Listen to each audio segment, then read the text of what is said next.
But yeah, the theatrical cut, finally got a hold of this, and I was excited, blah, blah, blah. Let's try that again on the original 68 version, and that needs to be done again. Man, Tom Savini.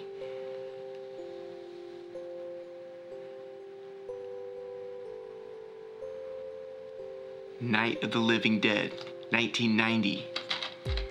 Directed by Tom Savini. Man, this movie brings back so many memories. Now, I probably first saw this movie back in 91. This movie came out in what, 1990?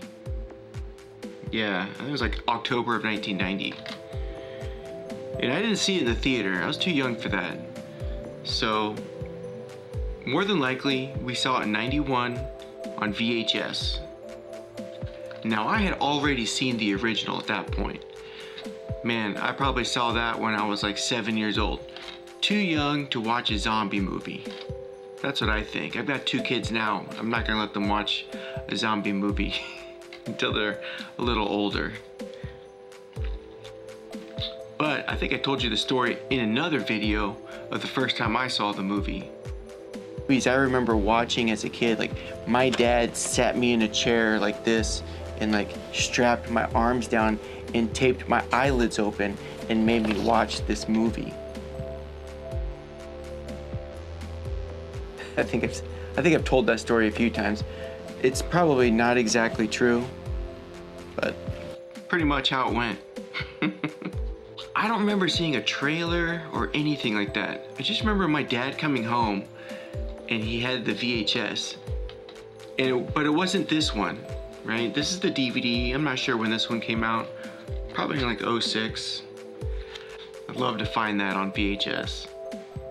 But yeah, that was the one. I remember he came home and he's like, it's Friday night. This is what we're watching. Man.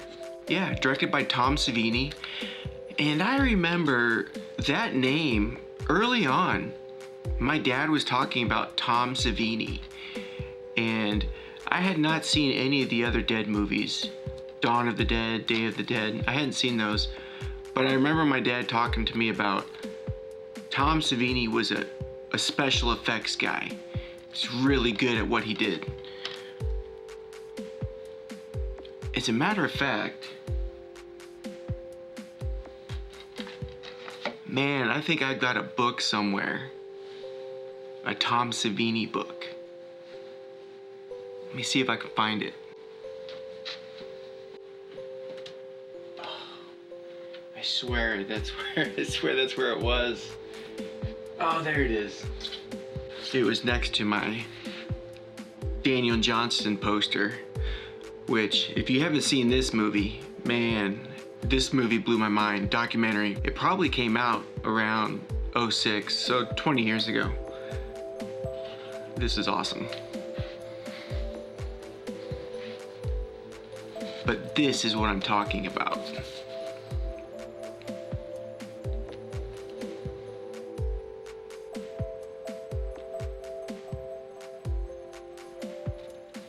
All his makeup stuff is in here.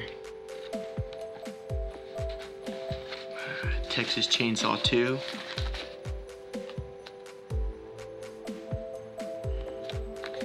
Should do a video on this book.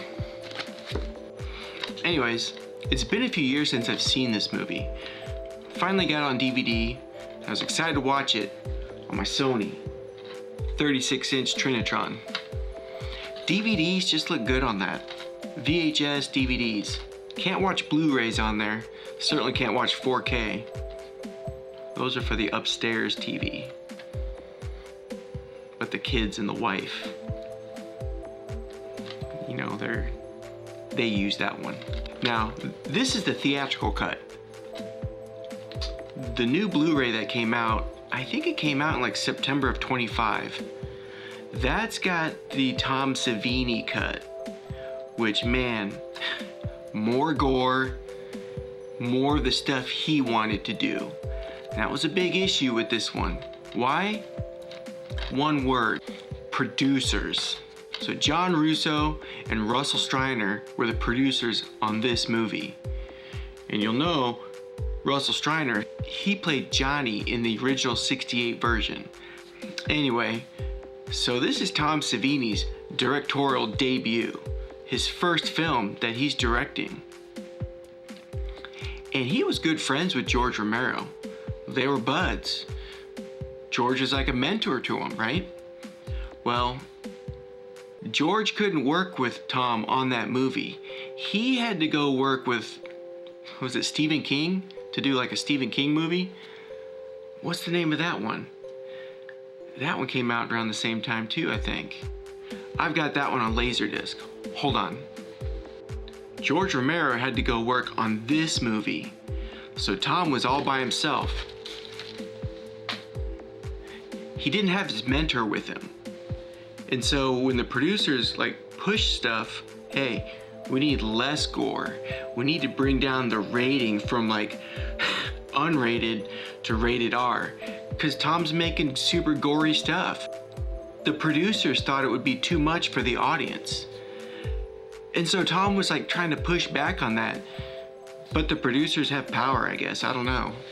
Anyway, I seen in an interview where Tom's like, I only got to put like 30 to 40% of what I wanted to put into that film.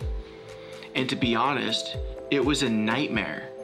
He said it was a nightmare to make that movie, which sucks, man. Like, that should not be the case.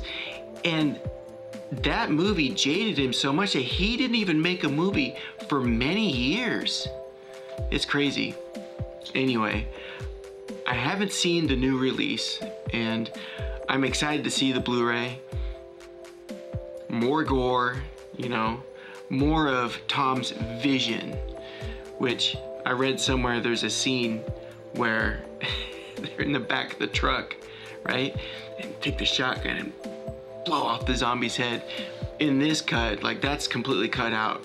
You just see them raise a gun, and then it cuts back to the face and bang. That's it. You don't see anything else. Like, man, practical effects, man. You know that's gonna look awesome. So we're sitting there watching it, and where do we live? Oregon City, Oregon. I'm 11 years old. We're watching it on a 27-inch RCA CRT TV. And of course, it was probably Friday night. And man, color. Oh, it was color. And I remember my dad wasn't a fan of Patricia Tallman's character. Short red hair. He just didn't like short hair on women, I guess. I don't know. But I remember vividly like that scene of when they're driving up in the cemetery and the dialogue, like the voiceover dialogue. It was so cheesy. It was so cheesy. And at the time, I don't know, I was only like 11 years old. And I think it was my dad telling me that. He was very critical. He loved the 68 movie, but he was very critical of the Tom Savini remake. And I just remember the first time I watched it, this commentary from my dad, and it probably skewed how I perceived the movie, which is unfortunate, you know. But I remember them driving up through the cemetery and just thinking of the 68 movie and how it just like paralleled, right? But it got into it quick. Like all of a sudden they had this dialogue and then the zombie was there out of nowhere. Jump scare, boom. What I like about this version is that the core of the story is the same, right? You got siblings, they go to visit mom's grave. I think it's their mom, right? Yeah. And what I like about this version is that the core story stays true to the original. The siblings go to visit mom's grave. Chaos ensues. The survivors got a hole up in a farmhouse, and the zombies rise. What's different, and what I think is really cool for the time, 1990, late 80s, 1990, is that they change Barbara's character. They don't necessarily make it better or worse, but it's different, right? And at first, she's just like the original, scared, just out of control. But she's not totally the catatonic mess that she is in the original. She changes, right? She becomes a strong female lead. She gets a gun. Man, she's blowing heads off zombies. And that's awesome, you know? I think back to like Alien franchise with Sigourney Weaver.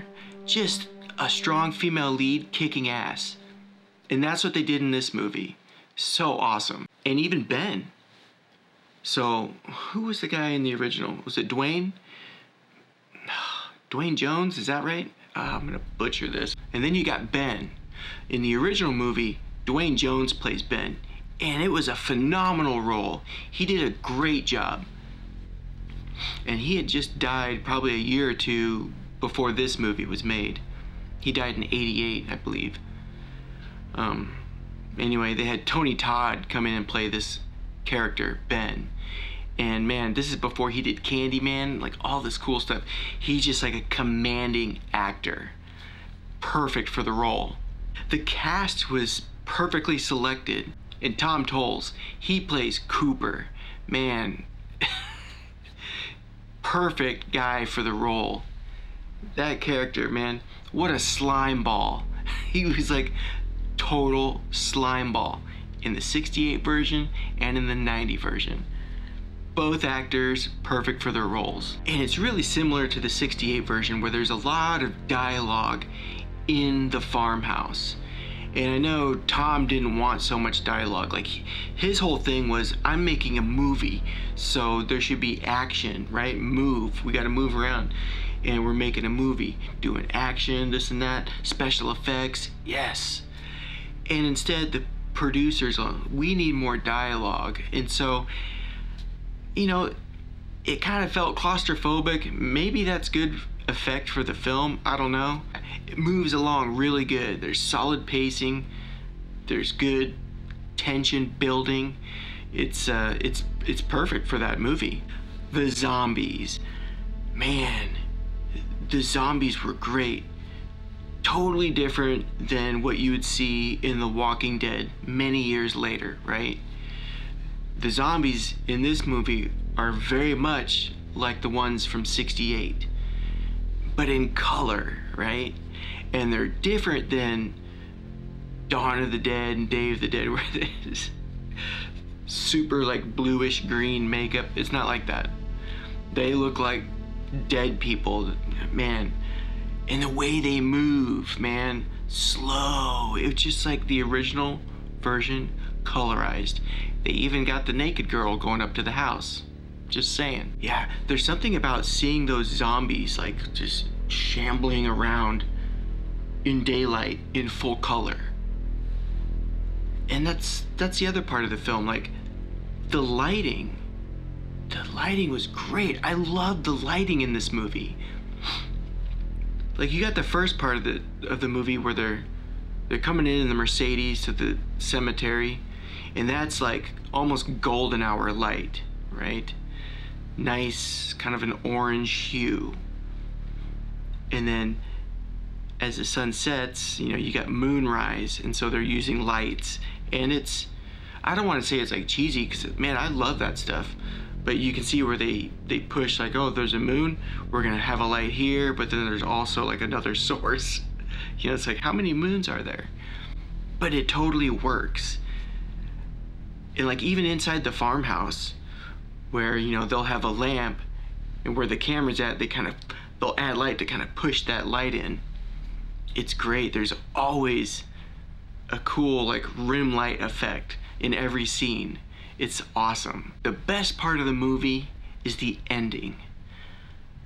Man, I can't say enough. It's like one of my favorite endings of all horror films. It's so good. You remember in '68, Ben comes up out of the basement, right? And the rednecks and the hillbillies, they're out in the fields, like taking out zombies, right? Just kind of clearing the area with the National Guard and the military. Ben comes up out of the basement and he looks out the window. And one of the guys out there, one of the rednecks, is like, hold on, Sheriff, I see something moving around in that house there. We'll go ahead and take him out.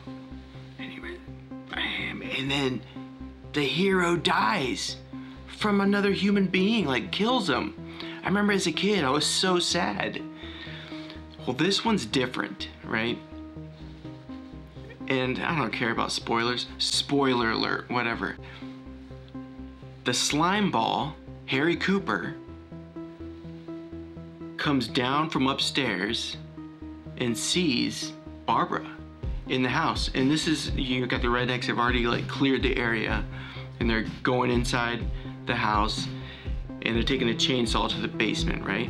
So Ben comes up out of the basement and he's a zombie, right? So that's different than the original. So they shoot Ben, right? And so they're just kind of scoping out the rest of the house. Well, Barbara comes in and then down comes Cooper from upstairs and he says, "Oh, thank you.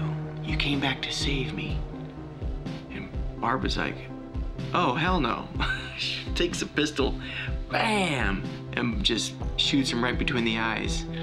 And the rednecks are just kind of looking like, "Oh, she just killed a zombie. All right."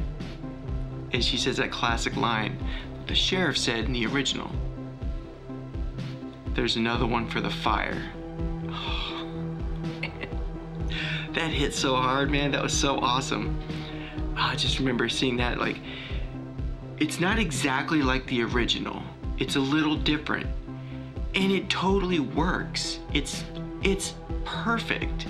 And even now, Barbara's arc pays off in a way that's like empowering and bleak at the same time. Like that last scene, she's standing there looking at these rednecks and they're just kind of messing with the zombies. They've got them in a little corral, wrestling them. They've got them hanging from a tree, kind of picking them off. And she says, "They're us and we're them. We've become them and they've become us." And that's the thing about George Romero, man. He always had a social commentary like underlying these movies. It's a mirror where the zombies like represent society breaking down.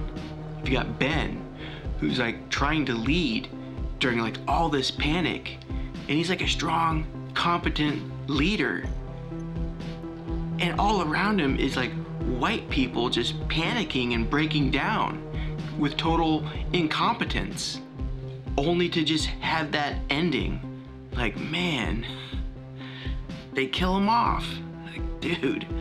And that's like racism in the black experience. Like, racism doesn't care if you're the hero in like government and institutional failure. Like, when it matters most, the government's not there. All these institutions, everything's falling apart. They're completely useless. And it's like relevant even still today. Or like family and societal breakdown. You've got the Cooper family holed up in the basement, and they're like the perfect nuclear family, right? But they're just bickering with each other, arguing about any like trivial stuff while the enemy is outside. Like, what are you doing? Just completely falling apart. And Savini keeps most of that commentary intact. And that's why these movies still matter. Like, it's been what, over 50 years? Today. And that movie is still so relevant. Like, zombies change. Technology changes. But humans, like, we don't change. We're still stupid, dumb humans, right? And that's the thing. That's the real horror that George Romero was pointing at. Us. Anyways, guys, I just wanted to talk to you about this movie. I'm not gonna like rank movies. Like, I'm not that guy. I just like movies, right? I'm not gonna say it's better or worse than the original, because it's different. It's in a different category. But it's a must-have for any zombie lover. Like, if you're a fan of zombies, special effects, Tom Savini, you need to watch this movie. As a matter of fact, I'm gonna get the Blu-ray. You should probably get the Blu-ray too. Because if I like this, I know for damn sure I'm gonna love that Blu-ray. If you're a horror fan, this is essential viewing. Perfect for that in-between season vibe, when the summer's fading and the nights are getting longer. We'll see you guys next time. Bye-bye.